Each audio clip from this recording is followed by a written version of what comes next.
Alright, Wild Man Rouse here, and today I'm going to tell you all about slowing down your shutter speed to create some artistic effect. Have you got the minerals to do it? That's Cockney for, have you got the courage to do it?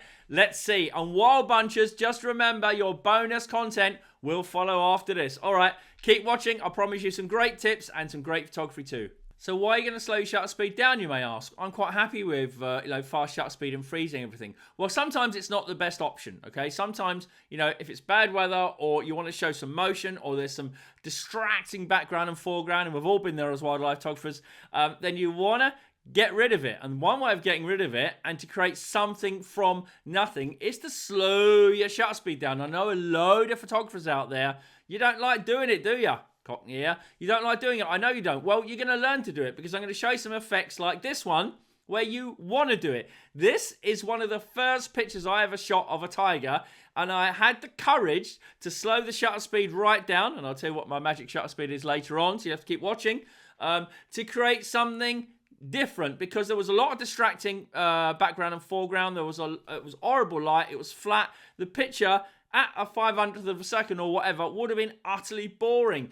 So I slowed the shutter speed down to create the effect. Here's one, the most recent one where I did it. A few weeks ago in India, this tiger in appalling light, this tiger cub was going to run across the track. The picture would have been pants, okay? If I'd have shot it really high ISO, I'd have worried about the ISO. I'd have had to get the ISO at 40,000 or something. There was no light at all.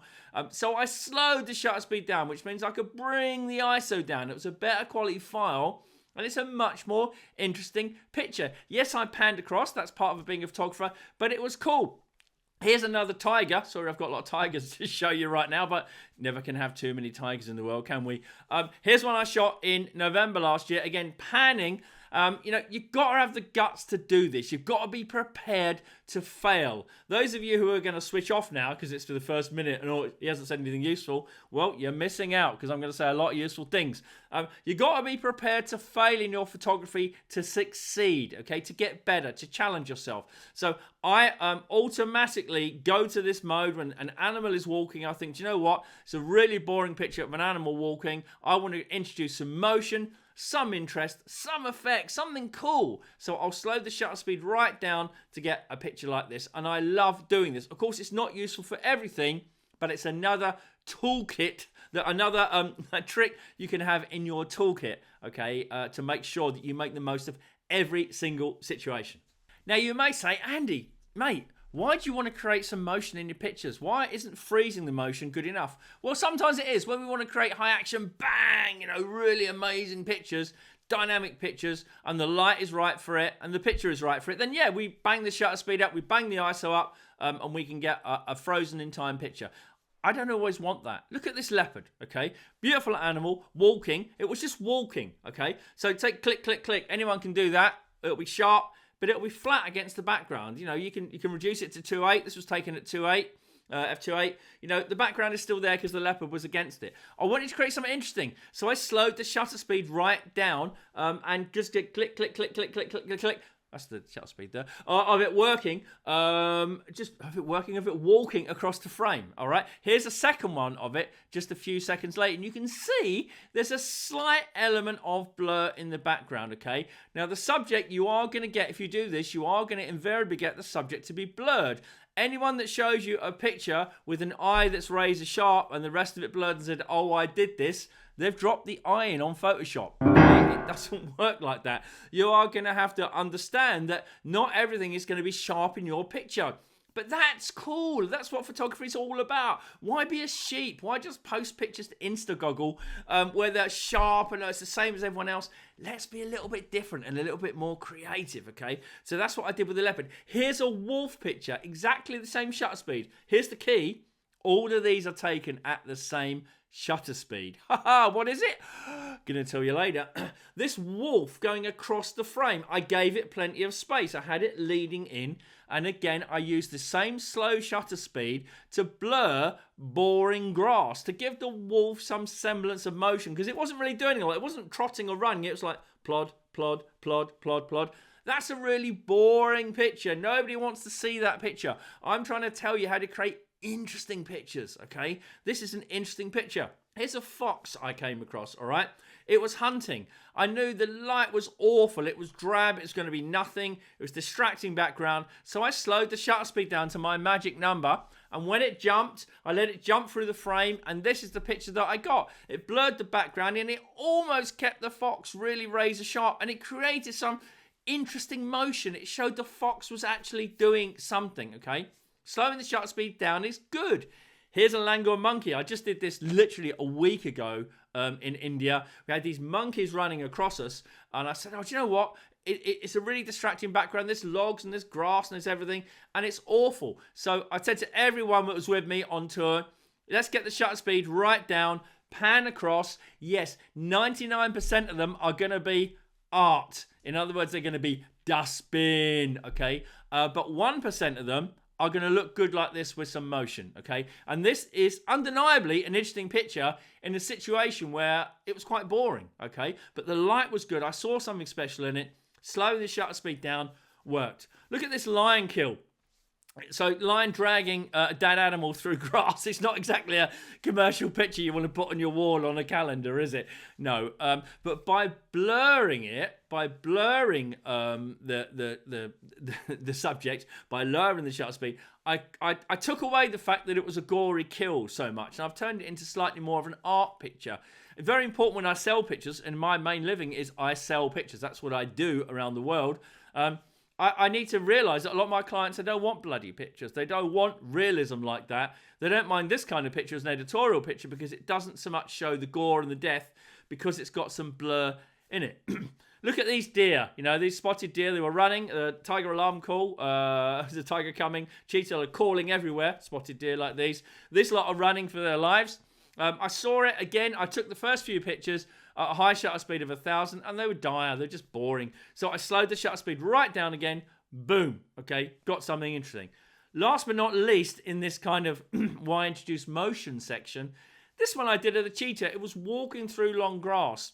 Now, I knew I was going to get some clear pictures of it coming up. Okay, but I didn't want to wait for that. I wanted to somehow use the grass and take something exciting. So I slowed the shutter speed down again. The light was pants. It was kind of in the wrong direction, and it's created something interesting. I used eye detect on the to make sure that I got the eye as sharp as I could.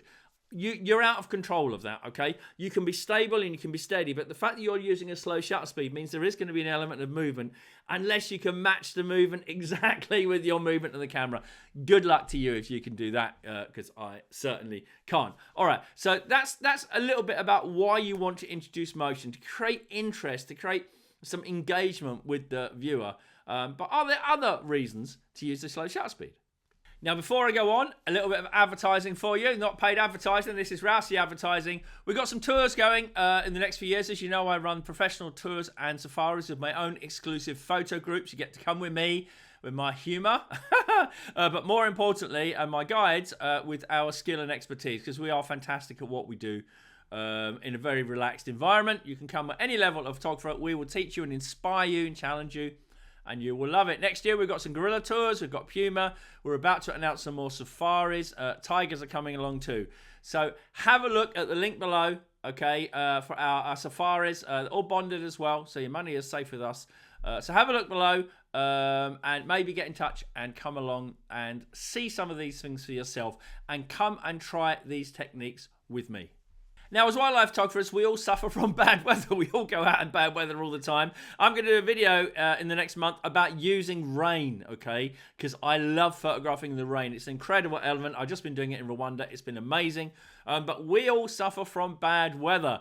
And there's nothing worse than a picture of an animal frozen in time in bad weather. Okay? It just looks rubbish. Okay, so when you have bad weather, dull light or something very strange light or overcast, it is a really good idea to slow the shutter speed down, okay, to make sure that you get some element of blur and motion and interest. Here's the cheetahs, okay, look at this. They were playing, okay. Now, I didn't have, when I shot this a few years ago, a camera that could go to ISO 6400 or 12,000 and nail the perfect shot. I couldn't do that. So I had to compromise. So rather than whinge about it, all I do is slow the shutter speed down and create something interesting. And you can see there's something interesting. Yeah, the front one's a bit out of focus, but the back one's got its head nice and sharp, isn't it? It looks quite nice. I quite like that. Here's this cheetah hunting.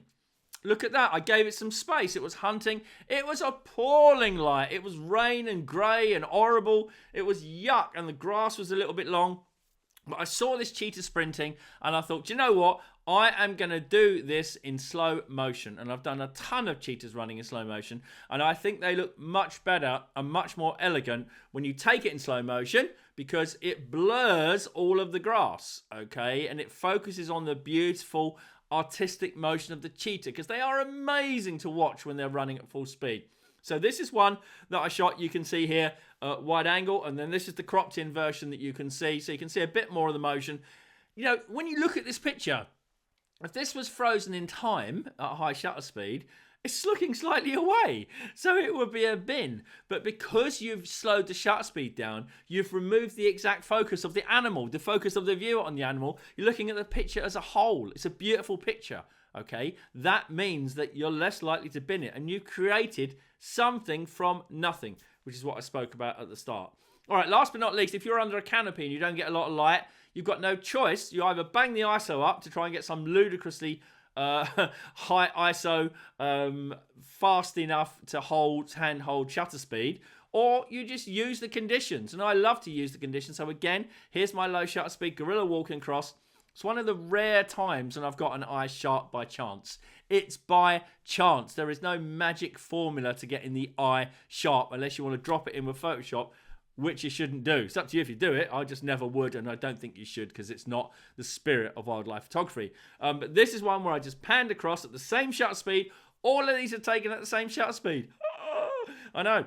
All of them, okay, at the same speed. So panned across, it's created some interest. The gorilla was close to me. There's nothing I could do. I just had my 7200 2.8. It walked across. This is the best I could do, creating something from nothing. The final benefit, I think, from shooting at this low shutter speed, okay, in fact, do you want to know what the shutter speed is? Shall I show you? Do you really want to know? You've watched this long. Here you go. Ready? I wish I could click my fingers like that, but you see it on the screen. A 15th of a second.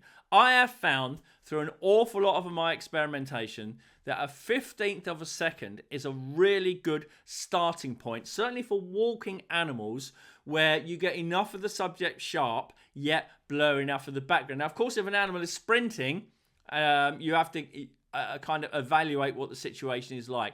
But it's a great starting point. And all too often, we don't know what starting point to have. Like, what do I use? Well, you can start off at a 15th of a second, okay? And you can program that 15th of a second into your camera. So I've got mine programmed on my Sony A1 Mark II. So I press the OK button, one of the dials, and I will immediately go into 15th of a second, auto ISO, shutter priority, boom. Okay, so I've got that automatically programmed. You don't have to fiddle with the dials to try and get it low. Try and get it on a pre-programmed button. And try it at a 15th. Trust me, all of these pictures are taken at a 15th or thereabouts. Now, if it doesn't quite work at a 15th, you try a few, take it down to a 5th or take it up to a 30th. But it's in that range. It's a good starting point. So 15th of a second and program it into your camera. Learn how to program the buttons on your camera so you can program it in. And Sony users, I'm going to do one of the next videos will be on how I've set my camera up completely for stills and movie. All right. Anyway, one of the last advantages of shooting at a 15th of a second, I can say it now, is that you get surprises. Okay, you get things that you can't possibly imagine you could get with your eyes. Okay, with a normal thing. Look at this bear. It's getting out of the water. You know what's going to happen. It's going to get out of the water. It's going to shake. And we've all seen the pictures of the shaky pictures with all the water going everywhere. But I just shot the whole sequence of it getting out of the water at 15th to be different. All right. I like this. It's really cool. The way the water is hanging off it, the way the background has got a little bit of blur in. I think it looks really interesting and it's different. And yeah, the bear's walking away. So high shutter speed, frozen in motion against the background, you chuck it away, okay? Because it's looking away. It's not isolated. It's not very good, all right? But this, because it's slow shutter speed at 15th, it's fun. Look at this leopard. Now, a bit full in the frame because this was taken when I was a fixed lens merchant, when I didn't understand the benefits of a long range zoom. So this would have been on my 500, and it shows the bad things about shooting a 500 because when the animal comes close, you can't do anything about it apart from try and desperately keep the tail in the frame like this. which puts the head on the wrong side of the frame. Too much, needs a bit of space. Anyway, look at the light around the leopard on all the bits of grass and the way it is. That's what the 15th does. It creates something a little bit different. And finally, this picture in Madagascar, I was just shooting these chameleons at a 15th for a laugh, and it created this like double effect. Now, I didn't mean to do that. I wasn't deliberately doing ICM or anything like that. I wasn't doing any of that. It just did it. And that's what I mean. It's a surprise. You can get a surprise out of doing this. And so that's why I think this is such a great technique to get a programmable button at a 15th of a second, and you can get some of these amazingly artistic images, but you've got to be prepared to get it wrong. You've got to be prepared for 99% of your pictures to be utter rubbish and in the delete bin, okay? You've got to be prepared to fail, but trust me, you will get enough great shots, okay, to justify this. And if you're interested in competitions, look at a lot of the wildlife competitions around the world. A lot of the most successful images are taken at a slow shutter speed because it shows artistic beauty and really good composition, really good technique. So give it a go. I hope that you found this video useful. Hope that some of you might come on tour with me with the links. As always, hit the link button, hit the like button, not even the link button. You can hit the link button, hit the like button, hit the subscribe button. I'll be along very, very soon with some more stuff. Thank you very much for all of your lovely support. And Wild Bunch Patreon members, keep watching for your bonus content on how to apply this to birds. All right, see you later. Keep shooting. Bye, bye, bye.